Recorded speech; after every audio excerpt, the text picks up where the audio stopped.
নমস্কার বন্ধুরা, মনের রান্নাঘরে আপনাদের সবাইকে স্বাগত। আজকের রেসিপি হলো নিরামিষ কচুর শাক।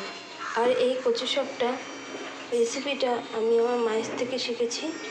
আমার মা খুব ভালো বানাতে পারে আর সম্পূর্ণ নিরামিষ। আপনারা কোনো নিরামিষ দিনে এটা রান্না করে খেতে পারেন। আর আপনাদের যদি এই রেসিপিটা ভালো লাগে আপনারা আমাকে একটা লাইক, কমেন্ট, শেয়ার করে দেবেন। আর একটা সাবস্ক্রাইব করতে ভুলবেন না। অবশ্যই একটা সাবস্ক্রাইব করে আমার পাশে আপনারা দাঁড়াবেন। কচু শাক বানানোর জন্য এখানে আমি কচু শাক কেটে রেখেছি। আর এই কচু শাকটা এবার আমি কুকারে দিয়ে সেদ্ধ করে নেব। সবগুলো এর মধ্যে আমি ঢেলে দিচ্ছি। এবার আমি কুকারে দিয়ে এগুলো সেদ্ধ করে নেব। আমি কুকারে কচু শাকগুলো দিয়ে দিয়েছি। এবার এর মধ্যে আমি দিয়ে দেবো জল দিয়ে। আর এখানে আমি দিয়ে দিলাম লবণ। এই লবণ আর জল দিয়ে এটা আমি একটা সিটি মেরে সেদ্ধ করে নেব। এখানে আমি নিয়েছি 1 টেবিল স্পুনের মতন নিয়েছি আমি এখানে জিরে, আর 1 ইঞ্চির মতন নিয়েছি আমি আদা। এবার এটা আমি পেস্ট করে নেব। এই আদা আর জিরেটা এবার আমি শিলেতে পেস্ট করে নেব। কিন্তু আপনারা চাইলে যদি শিল পাটাতে না করতে চান আপনারা মিক্সিতেও এটা পেস্ট করে নিতে পারেন।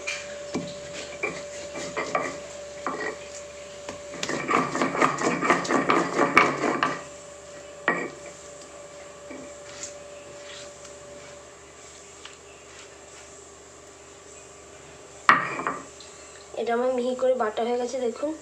এবার মিহি করে বেটে নিয়েছি। এবার আমি একটা পাত্রে এটা তুলে নেব। দেখুন, কচু শাকটা আমি সেদ্ধ করে একটা ঝুড়িতে মধ্যে আমি ঢেলে নিয়েছি। এবার একটা কচু শাকটা আমি একটা কাপড়ের টুকরোর মধ্যে নিয়ে জলটাকে ভালো করে ঝরিয়ে নেব।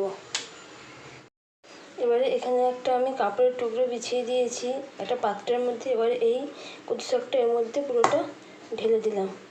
ঢেলে দিয়ে এবার এটাকে কিছুক্ষণ আমি এটাকে কোনো একটা জায়গায় ঝুলে রাখবো, বা এটাকে ভালো করে জলটাকে যাতে পড়ে যায় এইভাবে একটা জায়গার মধ্যে আমি এটাকে ঝুলিয়ে বেঁধে রাখবো, যাতে জলটা পুরোটা এই পাত্রের মধ্যে পড়ে যায়।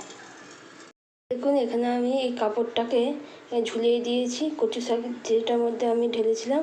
এবার এটার মধ্যে পাত্রের মধ্যে এখান থেকে জলটা পুরো পড়ছে। যতক্ষণ না এই জলটা পড়ে যাচ্ছে ততক্ষণ এটাকে ঝোলানো থাকবে। তারপর এটাকে আমি রান্না করব। গরম হয়ে গেছে। এখানে আমি দিলাম একটা শুকনো লঙ্কা চিড়ে। এখানে দিলাম আমি কিছুটা পরিমাণ দিলাম জিরে, একটা শুকনো লঙ্কা আর একটা তেজপাতা। এখানে যে আমি আদা আর জিরেটা শিলনোড়ায় পেস্ট করে নিয়েছিলাম সেটা এখানে আমি এবার দিয়ে দিলাম।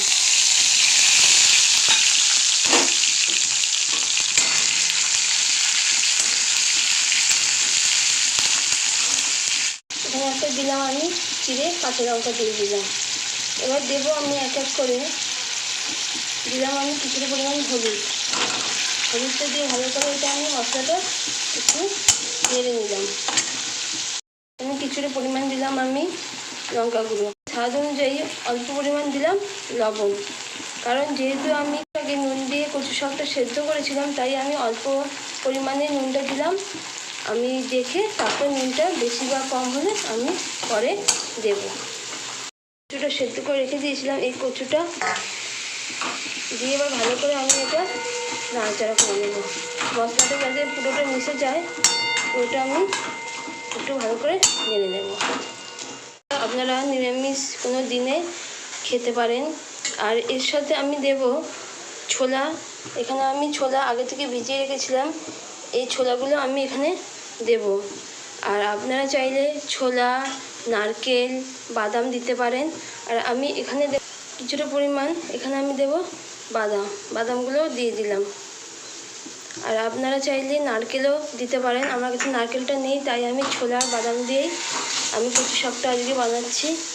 আর এটা পুরো নিরামিষ। এটাতে আমি রসুন, পেঁয়াজ কিছুই দিইনি। আর আপনারা কোনো নিরামিষ দিনে এটা খেতে পারেন। এই নিরামিষ দিনে এই কচু শাকটা নিরামিষ কচু শাকটা কিন্তু খেতে দুর্দান্ত লাগে। আমি যেভাবে বানিয়েছি আপনারা সেইভাবে বানিয়ে বাড়িতে খাবেন। দেখুন এটা আমার হয়ে এসছে, এবার কিছুক্ষণ পর আমি নামাবো। এখন আমি চিনি দিইনি, আমি এর মধ্যে আমি কিছুটা পরিমাণ দেবো চিনি, 1/2 টিস্পুনের মতন দিলাম চিনিটা। এবার আমি মিশিয়ে নেবো ভালো করে।